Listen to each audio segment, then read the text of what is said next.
Hey everybody, it's Ronn Grant, and you're watching Just for the Record. Stay tuned, you're watching 284 Media. When you need to stay connected with friends and families at home or abroad, the best choice for you is Freedom. CCT Freedom. With the lowest rates in the market, our Freedom plan gives you unlimited calls and texting. Plus, our Freedom One package includes 10 gigabits of super fast, unlimited LTE data and unlimited calls to the BVI, USA, USVI, Canada, Puerto Rico, and UK lines. Why pay for overages when you can enjoy CCT Freedom? Stop by at one of our stores today and speak with one of our representatives to find out more about our CCT Freedom packages.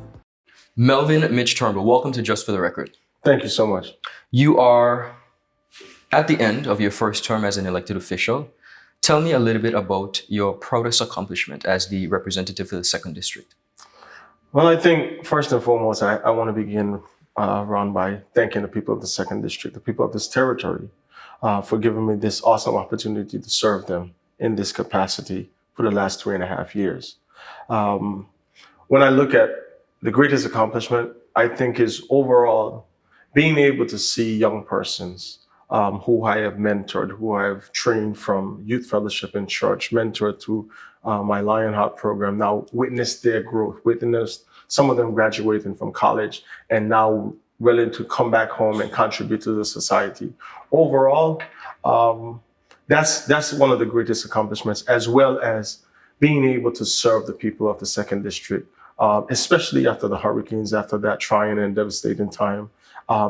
I didn't know I had it in me, but I am glad that God put the strength in me to be able to serve and go beyond, above and beyond what was required of me, so to speak. But then at the end of the day, I was happy. I was satisfied doing my job, even after those trying times. There are persons who might say, or who have said, because in my research and before I interview, sometimes I Google my interviewees. I might pull up a stool and have a conversation with someone in the district, Yes. to get a synopsis and a feel of what their interpretation is. Yes. And believe it or not, there are a lot of misconceptions. So let's tackle some misconceptions that pertain to you. Certainly. Some have said you've changed since being elected. Have you heard that before? I've heard it. Okay. I've heard it. Some have said that he seems very arrogant. I've heard that. When you hear those terms, what do you say to that? Well, if you allow me, I'll tackle the first one. Okay. I've changed. I ran a campaign in 2015 on change. So it was about changing the mindset, changing the way we operate.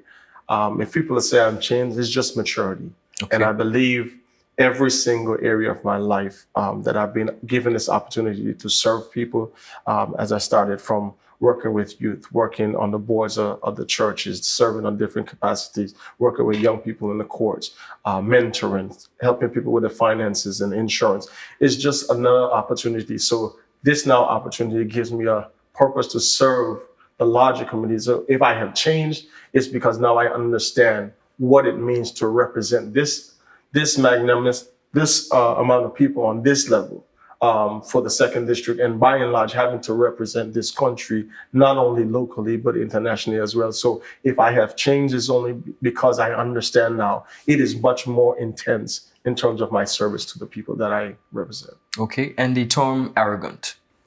Arrogance, I think we've covered this, but I don't mind continuing to say it. For me, I am not arrogant. My confidence is what drives me, because I know who I am. More importantly, I know whose I am. I know that God is my Father. He's allowed me to see my purpose. And it's simply to ensure that I inspire and ignite hope in the young people so that they don't have to make some of the same mistakes that I did in my life. Because as I said before, when I was growing up, I failed. And I started to look at myself as a failure. I am my hardest critic. So for me, it's not about being arrogant. It's just being confident. And I know who I am. I know what I need to do. I know what I want to achieve. And this job and service, my purpose is focus driven, just to achieve the goals that I have in mind. So it's not arrogance, but what I'm not going to allow people to do is put me in a box to where they see me. What I am is confident and a humble servant of the people. You have now aligned yourself with the Progressive Virgin Islands movement. Tell me about your colleagues and the team that you have now aligned yourself with? And why should the people support you in the next go round as well as the party? Well, the people, I would hope and I ask that the people of the second district would re-elect me. Because if you look at the last 3.5 years, the things that we've been able to achieve, and I am not saying because I didn't achieve anything as representative of the second district without the people of the second district.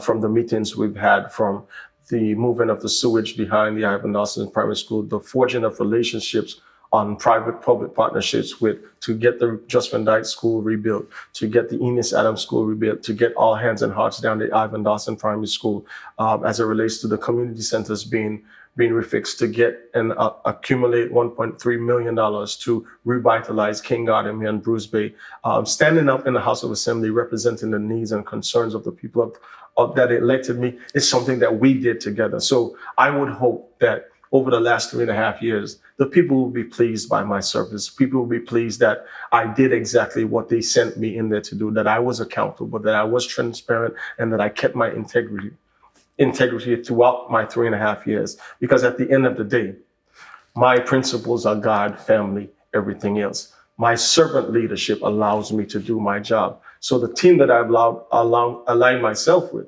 Honorable Skelton and the PVIM, is just a team of people that understand what it means to serve people, to be accountable, to be transparent, to have hope and empowerment, which is lacking in this territory because we have to rebuild this territory. After the storms, we are now faced in a hurricane, a financial hurricane, and you need people that have the understanding that we have to rebuild this territory. It cannot be by mismanagement. It cannot be by overspending on budgets and different projects. We have to now grind down. It is a very important time in this territory that we build not just for this generation, but generations yet to come. With aligning yourself with the progressive Virginians movement, yes. I have one quick question. Had you won the internal election, do you think you would have still perhaps made an exit? The internal election, and form the party? What persons, or work to form progressive Virginians? What persons would need to understand, and again, in our first interview, I think we covered this. The internal election was Honorable Skelton and myself came together after seeing where the NDP was headed.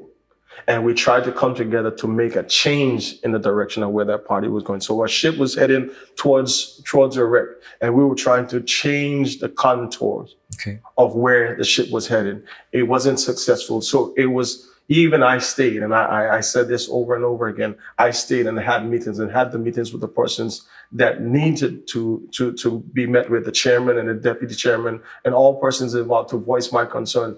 And when I realized that it wasn't going to change, then it was for me to make a decision that I could not continue in that vein. So forming and coming together with forming the PVIM was, now let me get on something that I know is in the best interest of the country, is in the best interest of the people, and you have persons there that's their focus and that's their goal. All right.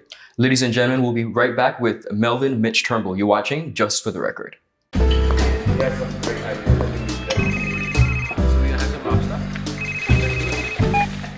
Hello?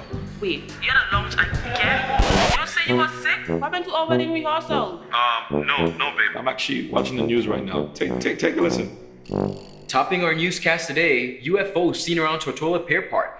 And District 3 residents outraged over no water supply. They simply cannot bathe. These and more stories when 284 News returns. All right, babe, just get some rest, take 2 Advil, and I'll see you later. Bye. Okay, honey, I see you later. I love you. It's clear to see that Coconut Lounge is a place to be, the coolest cocktail lounge in the British Virgin Islands. A lounge like no other, with welcoming, professional service, and a breathtaking ambiance. Not forgetting a diverse selection of wines, beers, and signature cocktails. Cozy, comfortable, contemporary. Coconut Lounge at Tortola Pier Park. Visit us today. Mr. Turnbull, you talked earlier about God, family, and what was the other one? Family and everything else. And everything else. Yeah. Tell me the role that faith, your faith, has played in the man you've become. I am guided by the principle, Matthew 6:33. Seek ye first the kingdom of God and his righteousness. And I put it in this way. the things that God gives me the desires to desire, he would add them unto me. So the role of faith for me is very important. That's premier in my life because I understand my life's purpose through God, who's given me direction. So everything else, if it doesn't go in line with what God says, then we have a problem. For me, my family is very important to me. Though they are my sounding board, they are my support system. And then everything else is simply the service to the people, the service to country, anything else that I'm involved in, guided by those two first pillars. And then whatever I need to do in life is achieved and accomplished through my remembrance, through my grounding spiritually and foundationally in the principles of God and his son, Jesus Christ. Okay. And my family and the values and beliefs that we have and the things that we want to achieve. And that I just live my life according to those views and goals. As one of the younger candidates, yes, if elected again, how will you work to assist in bridging the gap between millennials like myself and the more senior members of government? Because a lot of the young people say, we're not voting, they don't listen to us. How will you work to bridge that gap? Well, I would say this, Ron, and it's good that you asked that question, because being the youngest member in the House of Assembly now, speaking up and voicing my concerns and taking a position and standing on my position and staying with it to the end. I've been deemed arrogant. Mm-hmm. I've been deemed disrespectful. I've been deemed rude. What I am scared for, because my service and my life is connected to young people, millennials like yourself, and those even after you, what I would do in my generation is I would speak up after having the right conversations with the right people privately and then go publicly. What I'm scared of is your generation, the millennials, why they are so frustrated is that they're not going to have those conversations. If this card is in their way, they're going to take it up and move it. And what we have to understand as this generation continues to move, continues to transition, we have to be prepared. So that's why transition is important, because how you get young people involved is let them know, not just saying young people are the future. I don't believe that statement. I put it this way. Young people are the now generation, because how we treat them now determines what will happen to us in the future. So for young persons, my job is to bring hope and empowerment. Let them know that their ideas, their concerns, their experiences, because here we go. For example, yourself and other persons within the BVI community, they have gone and got experiences, education. They are earning the salaries, willing to come back home. But when they come back home, you meet a bottleneck. You need a break. Well, this person has been in a position for 25 years. Okay, let us move to transition because we are building this country for them and they are ready to contribute to it. So it's not about saying the youth are the future and we want to do youth programs and youth development. Get the youth involved. And that's what I've been able to do and I will continue to do. Get youth involved to do the things that they can contribute because this country belongs to them. All right. The UK and the ever-increasing laws that are putting a stronghold would seem to be putting a stronghold on the BVI financial services. Now, you have a strong background in finance. Yes. How do you plan on working with your team to lead the BVI into a more prosperous financial future or secure financial future? Well, one of the first things in terms of accountability and transparency, we need to show the true picture of where we are as a territory. My last set of questions in the House Assembly were directly towards that, understanding where this country is financially, and let everybody in this country know that things that we may have become accustomed to may change. Because here's the high-level framework and the agency and all the things that, again, I stood up in the House and voted against. I was looked at or frowned upon, whatever. But when you look at it, here's the reality. Financial services that we depend on bring 60 cents to every dollar that we earn in this $300 million budget that we run. Here comes the EU blacklisting. Here also comes the open registry. Here comes the beneficial ownership registers and all Brexit and all the other things that threatens this very thing. So on one hand, you're saying you're providing $400 million for us to be able to borrow, which everybody would see, let's go after the money. It's there for us. But then on the other hand, the very same way and means that we would have to pay back that money, the UK and others are attacking. So how do you want me to get money and then you're cutting out the very means for which I earn money to pay this bill? So we have to paint the true picture, and how we would work as a PVIM government, and me using my background is showing people and helping people to understand. Because here's the thing, without information, people can't make decisions. And I think we have for too long been hiding the information from the people of this territory so they know what is going on. Because if anybody is in business, you know, if things are not going good, you cut back. But we cannot be making all these plans and making all these promises that we know somebody's going to have to pay the bill. And it might not be my generation. It might not even be your generation. Okay. It might be the generation that comes after it. So if we're going to be prudent and responsible, understanding where we're heading, we need to paint the true picture and let people understand, and then let us join together to diversify the economy, financial services, not talk about tourism. Because when we talk about tourism, yes, the cruise ships are coming. Yes, you want to expand the airport. Well, what are we doing in the infrastructure of this country to prepare for the arrival of those guests? Okay. We have to change the talk and make action to paint the picture so that persons like yourself, in the arts, persons who painting and the different clothing, everybody can contribute to this new build of the BVI. Because 50 to 60 years ago when the BVI was built, it wasn't built because our elders and seniors and those came before us had the education or had the resources. What they had was faith, and they put their minds and their hearts together and built this BVI. So now we have the opportunity, with a little bit more education, with a little bit more resources, to build a BVI that we can all be proud of. All right. I am going to state 3 phrases. Yes. And I'd simply like a yes or no answer, but to some persons that need some explanation. And I'll tell you why I say yes or no. Yes As or you no. would know when you're in the house, the speaker says all the ayes and all the no's. She doesn't say all those in the middle and all those in between. Yeah. Right? And we have some who might abstain and not give a response, which is fine. But we usually have a debate. So okay, of course. I'm guided by you. And we're free to do that as well. Legalization of marijuana or decriminalization of marijuana, either or. That's 2 different questions. Would you go for the decriminalization or the legalization of marijuana? That's a yes or no question. Correct. Yes. All right. And if you allow me, go ahead. Where the world is heading, looking around all the places in the world, even our neighbor in USVI who just passed the legislation as well to use medical marijuana. The science has proven that there is the ability to bring medicinal healing from marijuana to persons that are ailing from things ranging from cancer to the different diseases with your eyes or different parts of the body.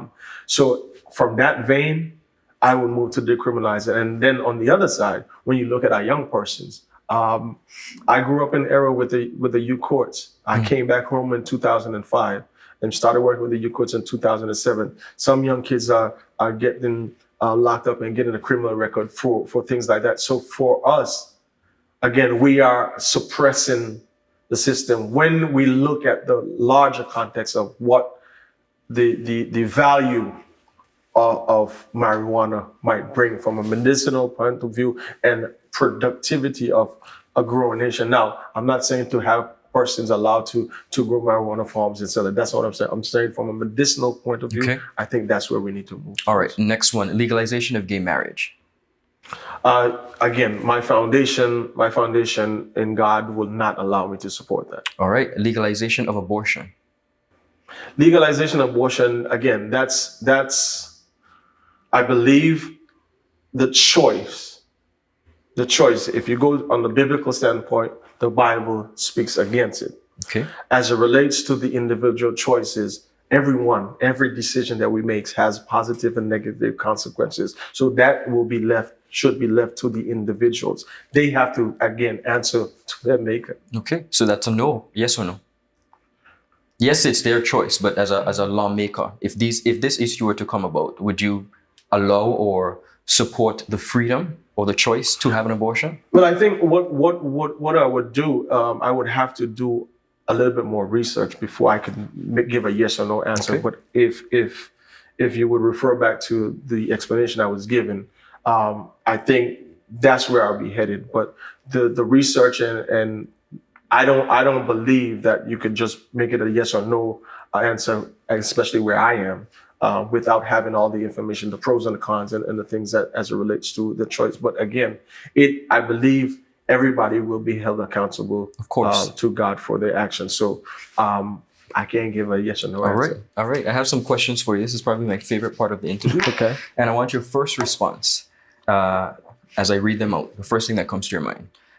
Celebrity crush. Do you have a celebrity crush? Wow. No. You don't? No. All right. Secret talent? I like playing pool. Cool. Are you good? Any good at it? I don't know. Okay. I probably could beat you. Yeah, you probably can, definitely. Luxury you cannot live without. This might not be a luxury. It's also a secret talent. Fishing. I love fishing. So you can't do without fish? Or you can't do without fishing? Can't do it without fishing. Wow. But being in politics is not allowing me to do that much. So Are you any good at fishing? I enjoy fishing. Well, perhaps I can take you up on that one of these days. Because Right, I don't have the patience for it and I don't do very well. You sound like my brother. All right. Who would you trade places for a day? If you had the opportunity to trade places with somebody for a day, who would it be? For a day? Yeah. I don't have anything in mind. All right. Guilty pleasure. Guilty pleasure. Again, that's fishing. That's fishing? That's All right. fishing. Someone from VI history, yesteryear, that you would take to lunch if you had the opportunity to. Honorable H.L. Stout. All right. And this might be the same as fishing, but a favorite food of yours? No, favorite food is steak. Oh, yeah. Really well. Cool. Interesting. All right. You have a favorite film? Friday. Ah, that's a good one. Thank you, sir. Just for the record. Thank you so much. Most Thank welcome. you for having me. So you're saying I can ask this cat any question? The cat is connected to the computer. You just type in the question, it will read his mind.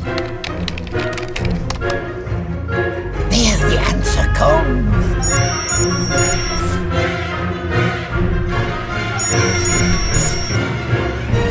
You're the man!